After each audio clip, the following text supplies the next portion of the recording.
Ibu Adel. Sebelumnya perkenalkan, saya bidan Bila, bidan yang bertugas pada siang hari ini. Di sini ada yang bisa saya bantu, Bu? Ya Bu, ini saya kan ini lagi hamil. Terus saya tuh kayak cemas, soalnya itu tangga saya tuh ada yang pada saat persalinan itu terjadi komplikasi, mungkin seperti itu, yang kepalanya kayak besar gitu loh, Oh, kepalanya sih lonjong gitu. Iya, kayak gitu. Iya. Saya takut banget gitu loh cara mengatasinya, atau mungkin apa yang bisa Ibu bidan berikan penata laksanaan. Oh, gini Bu. Jadi itu namanya itu Bu, itu namanya jejas persalinan. Nah, jejas persalinan itu adalah trauma pada bayi yang diakibatkan oleh proses persalinan, Bu. Nah, jejas persalinan sendiri itu ada ada 6. Yang pertama ada caput spodium, cekal hematium, fraktur clavicula, fraktur humerus, pendarahan intrakania, terus di situ ada brachial palsy, Bu, namanya, Bu. Nah, mungkin Ibu masih asing dengan nama-nama tersebut. Saya jelaskan ya, Bu ya. Nah, capcut sukedium itu adalah pembekakan, Bu. Nah, pada satu tempat di kepala karena edema yang disebabkan tekanan jalan lahir. Penyebabnya itu karena tekanan yang keras pada kepala karena memasuki jalan lahir hingga terjadi pembendungan sirkulasi kapiler. Nah, benjolan ini biasanya berisi cairan, serum, dan sedikit bercampur darah. Benjolan ini terakhirnya lunak, terbatas, tidak tegas, dan terlihat segera setelah bayi lahir, Bu.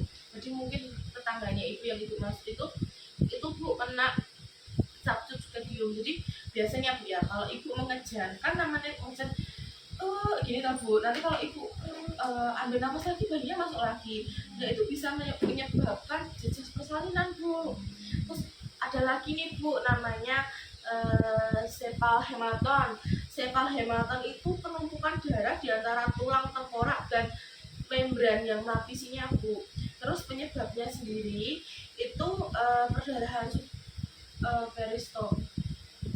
subperiostal, terus tulang tengkorak dan terbatas tegas. Jadi benjolan ini terbentuk difus yang berbatas tegas namun tidak melampaui saturasi. Jadi ya kayak di sini kayak ada gumpalan darah gitu aja, Bu. Kayak gumpalan biasa, bukan yang lonjong, yang beda seperti yang saya jelaskan yang pertama tadi. Terus yang ketiga itu ada fraktur clavicula. Nah, fraktur itu cedera yang sering terjadi akibat jatuh atau hantaman langsung ke bahu, Bu. Nah, biasanya itu kan lahirnya tertekan, terus bahunya ini tertekan oleh simbis selama persalinan, terus bayinya besar, terus bisa saja distosia bahu karena kalau enggak bayinya lahir sungsang. Nah, tekanan yang terus menerus dan berlangsung lama itu biasanya menyebabkan fraktur clavicula. Lalu ada lagi, Bu, namanya fraktur humerus. Nah, fraktur humerus itu terputusnya jaringan tulang yang umum yang disebabkan karena ruda paksa pada tulang humerus atau rusaknya komunitas akibat tekanan eksternal yang lebih besar. Penyebabnya karena kesalahan teknik dalam melahirkan lengan pada presentasi kepala atau susah dengan lengan yang menunggu ke atas. Jadi bayi lahir itu kan presentasinya beda-beda, Bu. Ada presentasi kepala, presentasi itu yang lahir duluan, Bu. Ada yang lahir duluan kepala, ada yang pantat, ada yang punggung, ada yang lengan. Jadi ketika si bidan menanganinya kurang tepat akan terjadi ini tadi, Bu, cedera lagi. Ada lagi tentang perdarahan intraikranial, itu juga terjadi cedera lahir sering banget terjadi pada bayi dengan kecenderungan perdarahan dan lahir dengan penyulit. Nah, penyebabnya itu trauma, penarikan kepala yang berlebihan atau distorsi kepala panggul, partus, spastis, dan bayinya prematur. Terus ada lagi yaitu brachial palsy. Ini yang terakhir, Bu. Brachial palsy itu kelumpuhan bagian tubuh di bagian syaraf cabang C5 C6 itu penyebabnya itu karena biasanya sungsang dengan menecover longret atau tarikan kuat pada leher saat melahirkan bayi. Jadi intinya memang ada gimana jejas-jejas persalinan, tapi ada yang dalam tingkatan normal sampai tingkatan yang akut Bu. Jadi tapi jika ibu melahirkan dengan tepat, teknik pernafasan yang tepat sesuai dengan yang dianjurkan oleh bidan sebelum melahirkan, ibu mesti kan disuruh latihan pernafasan, jimbol gitu lah Bu. Itu membantu ibu supaya tidak ada cedera lahir pada bayi Bu, seperti itu Bu.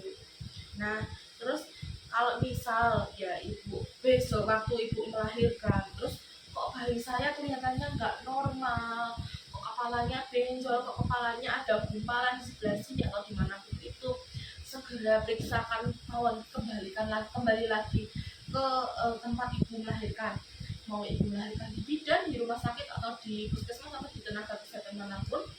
Intinya kalau misalnya ibu merasa bayi ibu abnormal, bisa langsung kembali, langsung konsultasi sama tenaga kesehatan yang terkait seperti itu Bu.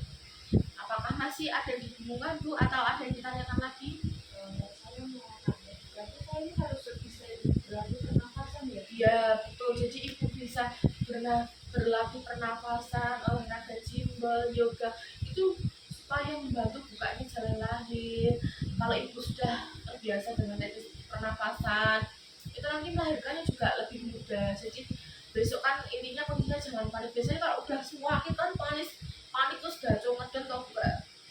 Padahal kalau sembarang mengecek itu bisa menyebabkan cedera pada bayinya ibu, seperti itu ibu. Makasih ya Bu. Oke, sami-sami. Sampun tidak ada pertanyaan lagi? Sudah Bu sepertinya. Oke.